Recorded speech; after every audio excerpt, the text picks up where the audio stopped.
Welcome back to the Vandy 24/7 podcast. I'm Joey Dwyer. What a remarkable win for Vanderbilt. Having old school rapid reaction for you tonight. Billy unable to get on, but man, Vanderbilt, what a win over Texas A&M in College Station, 86-84. The final, the last couple minutes took forever, but it was just an unbelievable, remarkable win for Vanderbilt that if you told me it was going to happen when Jason Edwards went out with his fourth foul, or even when Devin McLaughlin went out with his fourth foul, or Jalen Carey went out with his, I would have said, you are nuts. You're nuts, because that just doesn't happen in college basketball. A top 15 team does not lose at home when the other team doesn't have two of its rotational front court guys and its best player for the last couple minutes. Vanderbilt only had a 2 or 4 point lead when a lot of those things happen, and you're just thinking, man, there's no way they're going to hold on to that lead. No way at all, right? It's just impossible. That's just not what happens in college basketball, right? The home team wins in that situation 99 out of 100 times. And then consider it's a first-year coach with a group of a bunch of guys who have never played together before this year versus a team of old guys who know who they are, they've been here before, and Vanderbilt just finds a way. And I think that says a ton about it, and having this win as a whole says some things about Vanderbilt as well. The one thing besides non-conference schedule that was lacking on its resume was its lack of a signature road win. Vanderbilt got that on Wednesday night with the win over Texas A&M. That is a Quad 1A win. It's Vanderbilt's fourth Quad 1 win. And Joe Lenardi said this morning that a win tonight for Vanderbilt would all but clinch an NCAA tournament berth for it. That is a heck of a win for Vanderbilt, whether it clinches it or not. That's one that you're going to look at and say that changes the outlook of their resume. That changes not the outlook of their season, but the confidence that they play with moving forward, because Vanderbilt has always known they can go do it on the road. They've played well at Florida. They played well at Tennessee. But they have now done it. They now have some proof of concept. They have won against the top 15 team on the road.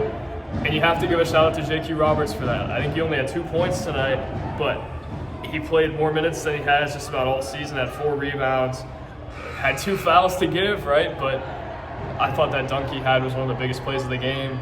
Along with Tyler Nichols' big 3, that was his 6th one. That was a huge shot, and the 4 he hit in the first half to start out were just shots that show you why Tyler Nichols is worth having on the floor at all times. He's got a different level of swagger than just about everybody on the court. He's got a different level of shot making than just about everybody on the court. And tonight, man, Vanderbilt was the beneficiary of that. You always knew Tyler Nichols could have a game like this where he knocks down 6 or 7 threes, and tonight he did it. He had 7 threes. It's a career high. Something he hasn't done before, but you always knew he was capable of.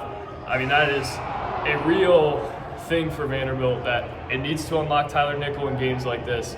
And man, did it do that on Wednesday night.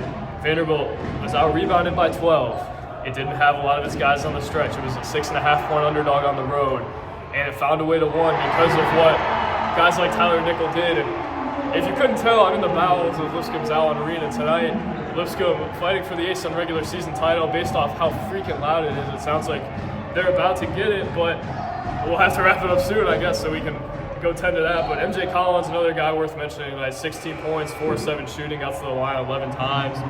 In a game where Texas A&M wanted to make it physical, I thought Vanderbilt answered the call even without its 2 big guys on the floor for a lot of the second half. Everybody seemed to buy into the physicality of the game. Vanderbilt got a few offensive rebounds of its own, had 11 second chance points of its own, although Texas A&M had 22. That's Texas A&M's game, and Vanderbilt didn't allow it to take over the game as a result of that.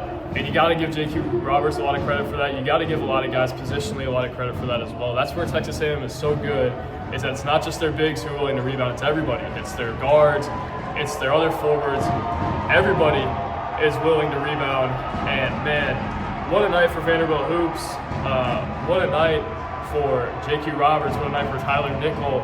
And what a night for Vanderbilt's NCAA tournament resume. That truly is an unbelievable win.